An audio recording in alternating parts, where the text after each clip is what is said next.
Namaha.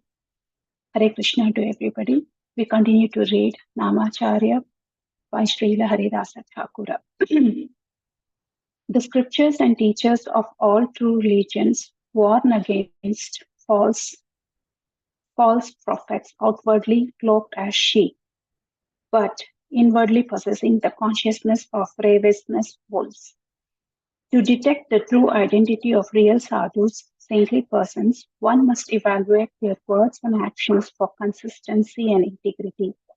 Those who pose as religious teachers, hoping to gain honor and wealth, personify religious hypocrisy and offense to the holy name. Those who follow such persons based on external symbols and titles adopted by them fail to attain the favor of Krishna. Both such teachers and students cause undue disturbance to the society.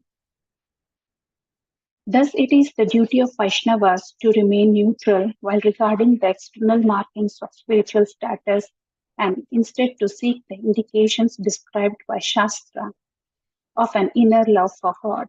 They should associate with and serve those genuine sadhus recognized by this test. The eternal universal religion, Sanatana Dharma, emphasizes that every living entity has a right to perfection, not by a change in external dress or ritualistic behavior, but by purification of consciousness. A contending opinion has evolved amongst the Indian Brahmanas of Kali Yuga. They believe persons born in other castes are ineligible for liberation. To their minds, the best that one may do is to cultivate sufficient credentials, good karma, to attain a birth as a Brahmana in a future lifetime. This sinister conception is a false one, since spiritual development does not hinge on birth but rather on the quality and the activity of the practitioner. The nature of the material world is that everything, even the practice of divinely ordained social and religious system, varnashrama, deteriorates with time, becoming subject to the selfish aspiration and misconsumption of conditioned souls. When there is a sufficient decline in religious observance and a predominant rise in religious practice, the Lord either appears himself or sends an authorized, empowered agent of his to rectify the situation. Under the foster care of Kali, many demonic persons take birth in Brahmana families to wreak havoc and destruction on the social order and to disturb the peace and influence of the simple pious people. The Brahmanas, as the highest order of Varna, social class, are traditionally meant to guide the other three castes in matters of spiritual life. If such Brahmanas become degraded and fall from the spiritual standards, then the rest of society who are dependent on their guidance will follow the same course. The scriptures advise avoiding even the sight of a Brahmana who has no devotion to Vishnu, as they are the true untouchables. Whereas a devotee, even if born outside the social order, uplifts and sanctifies all souls throughout the world by his saintly dealings and spiritual influence. In order to dissipate various misconceptions developed over the ages that have perverted the pure Vedic perspective, the Supreme Lord makes suitable arrangements for his most illustrious, empowered, and unconquerable servants to appear on earth in humble circumstances.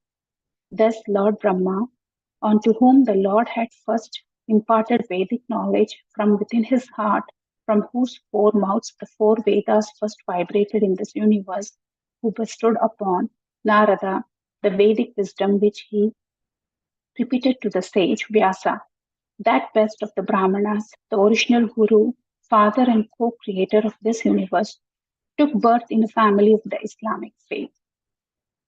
Through the example of his life, all of the fortified and well-defined misconceptions regarding the eternal religion and occupation of souls were smashed to pieces. His faith and dedication to chanting the holy name dispelled the darkness of Kali, attracted Lord Chaitanya to descend, and entitled him to the epithet Namacharya, teacher of the holy name, which was awarded by the Lord himself. How was it that Haridasa Thakur came to take birth in a humble family of Muslims? There is naturally a great history behind this extraordinary situation.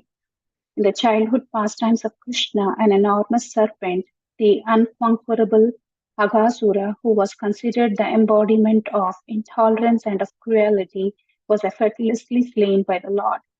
The Devatas, the demigods, were astonished by this wonderful feat of the Lord.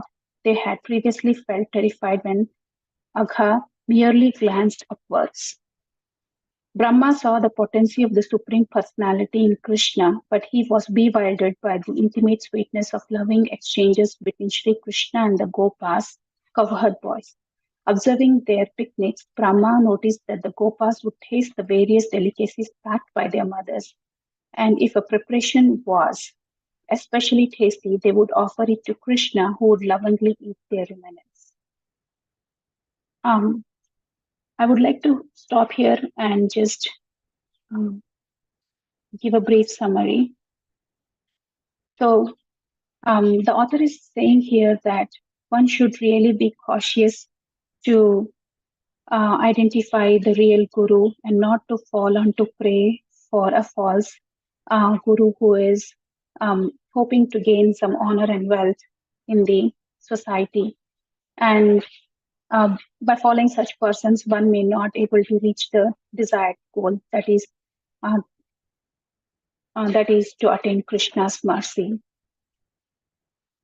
Also, the nature of the material world has been explained here, and it has been said that as the time goes by, everything deteriorates. Even in this age of Kali, the practice of divinely ordained social and religious systems gets deteriorated. And when this happens, the Lord bestows His mercy um, upon all the fallen souls by Himself descending, or He may send one of His agent who can rectify these situations. There is always a misunderstanding and misconception in the minds of people in Kali Yuga, especially in the minds of Brahmanas, where they think that they are the only eligible to perform the devotional service, and rest are not eligible just because they are not born in the Brahmana sector. But it is not to be considered so. The actual Brahmana is the one who engages himself in the service of the lotus feet of the Lord, and who engages himself in uplifting the conditioned souls by preaching the Krishna consciousness. So actual Brahmanas are those Brahmanas who, even though they are not born in the Brahmanas caste, well, they are the real, they are the real untouchables, even though if born in Brahmana family, but do not perform the devotional service to the Supreme Personality of the Lord. The the Vedic instructions were first imparted to Lord Brahma within his heart by Lord Sri Krishna, from whom four Vedas vibrated in all four directions from four mouths of Lord Brahma. And this knowledge was bestowed upon to Lord Narada by Lord Brahma. And this was again transferred to the great sage Vyasa, the best of the Brahmanas, the original who was our original guru, father, and co-creator of this universe. Um, so yeah, I